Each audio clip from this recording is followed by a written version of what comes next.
पुराणों में 4 युगों का वर्णन मिलता है, सतयुग, त्रेता युग, द्वापर युग और कलयुग। कलयुग को एक श्राप कहा जाता है, पर क्या आपको पता है कि इस पृथ्वी पर कलयुग कैसे आया और कैसे हुई कलयुग की शुरुआत? चलिए हम आपको बताते हैं। दोस्तों, आप सभी का आपके पसंदीदा चैनल डिवाइन टेल्स में स्वागत है।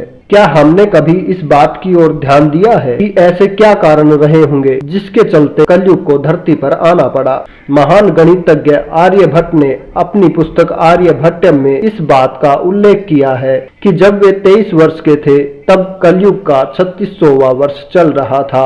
आंकड़ों के अनुसार आर्यभट्ट का जन्म 476 ईस्वी में हुआ था। गणना की जाए तो कलयुग का आरंभ 3102 ईसा पूर्व हो चुका था, जब धर्मराज युधिष्ठिर अपना पूरा राजपाट परीक्षित को सौंपकर अन्य पांडवों और द्रौपदी सहित महाप्रयाण हेतु हिमालय की ओर निकल गए थे। उन दिनों स्वयं धर्म बैल का रूप लेकर गाय के रूप में बैठी पृथ्वी देवी से सरस्वती नदी के किनारे मिले। गाय रूपी पृथ्वी के नयन आंसुओं से भरे हुए थे, उनकी आंखों से लगातार अश्रु बह रहे थे। पृथ्वी को दुखी देख धर्म ने उनसे उनकी परेशानी का कारण पूछा। धर्म ने कहा, देवी, तुम ये देखकर तो नहीं रो रही कि मेरा बस एक ही पैर है, या तुम इस बात से दुखी हो कि अब तुम्हारे ऊपर बुरी ताकतों का शासन होगा? इस सवाल का जवाब देते हुए पृथ्वी देवी बोली, हे धर्म, तुम तो सब कुछ जानते हो, ऐसे में मेरे दुखों का कारण पूछने का क्या लाभ?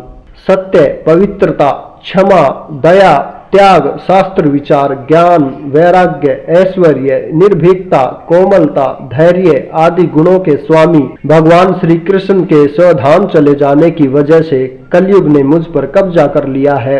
पहले भगवान कृष्ण के चरण मुझ पर पड़ते थे, जिसकी वजह से मैं खुद को सौभाग्यशाली मानती थी, परंतु अब ऐसा नहीं है। अब मेरा सौभाग्य समाप्त हो चुका है। धर्म और पृथ्वी आपस में बात ही कर रहे थे कि इतने में असुर रूपी कलयुग वहां आ पहुंचा और बैल और गाय रूपी धर्म और पृथ्वी को मारने लगा। राजा परीक्षित वहां से गुजर रहे थे। जब उन्होंने यह दृश्य अपनी आंखों से देखा तो कलयुग पर बहुत क्रोधित हुए।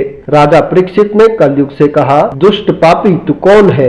इस निरीह गाय और बैल को क्यों सता रहा है? तू महान अपराधी है, तेरा अपराध क्षमा योग्य नहीं है, इसलिए तेरा वध निश्चित है। राजा परीक्षित ने बैल के रूप में धर्म और गाय के रूप में पृथ्वी देवी को पहचान लिया था। राजा परीक्षित उनसे कहते हैं, हे धर्म, सतयुग में आपके तप, पवित्रता, दया और सत्य ये 4 चरण थे। त्रेता में 3 चरण ही रह गए, द्वापर में 2 ही रह गए और अब इस दुष्ट कलयुग के कारण आपका एक ही चरण रह गया है। पृथ्वी देवी इस बात से दुखी है। इतना कहते ही राजा परीक्षित ने अपनी तलवार निकाली और कलयुग को मारने के लिए आगे बढ़े। राजा परीक्षित का क्रोध देखकर कलयुग थर थर कांपने लगा। कलयुग भयभीत होकर अपने राजसी वेश को उतारकर राजा परीक्षित के चरणों में गिर गया और राजा परीक्षित से क्षमा याचना करने लगा। राजा परीक्षित ने भी शरण में आए हुए कलयुग को मारना उचित न समझा और उससे कहा, कलयुग, तू मेरी शरण में आ गया है, इसलिए मैं तुझे जीवन दान दे रहा हूँ। किंतु अधर्म, पाप, झूठ, चोरी, कपट, दरिद्रता आदि अनेक उपद्रवों का मूल कारण केवल तू ही है। तू मेरे राज्य से अभी निकल जा और फिर कभी लौटकर मत आना। परीक्षित की बात को सुनकर कलयुग ने कहा कि पूरी पृथ्वी पर आपका निवास है। पृथ्वी पर ऐसा कोई स्थान नहीं है जहां आपका राज्य ना हो। ऐसे में मुझे रहने के लिए स्थान प्रदान करे। कलयुग के ये कहने पर राजा परीक्षित ने सोच विचार कर कहा, असत्य, मद, काम, क्रोध का निवास यहाँ भी होता है। तू इन 4 स्थानों पर रह सकता है। परंतु इस पर कलयुग बोला, हे राजन, यह 4 स्थान मेरे रहने के लिए अपर्याप्त है, मुझे अन्य जगह भी प्रदान कीजिए।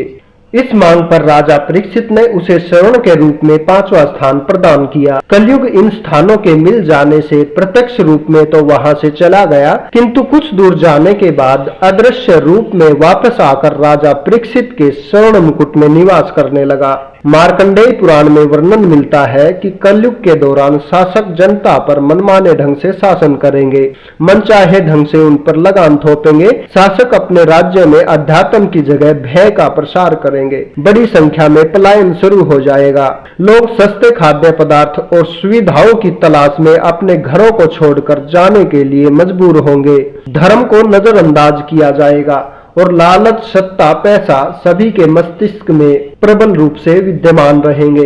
लोग बिना किसी पश्चाताप के अपराधी बनकर लोगों की हत्या करेंगे।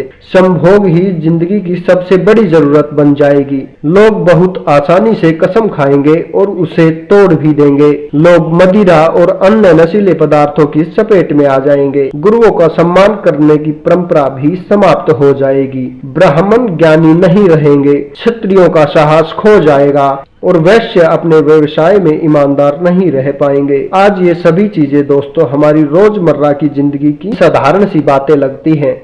कलयुग का अंत कैसे होगा, ये हमने आपको एक दूसरी वीडियो में बताया है। वीडियो का लिंक डिस्क्रिप्शन में शेयर कर रहे हैं। कमेंट करके बताइए कि आपको आज का हमारा ये एपिसोड कैसे लगा, और ऐसी ही और वीडियो देखने के लिए हमारे चैनल को सब्सक्राइब करें, लाइक करें, शेयर करें।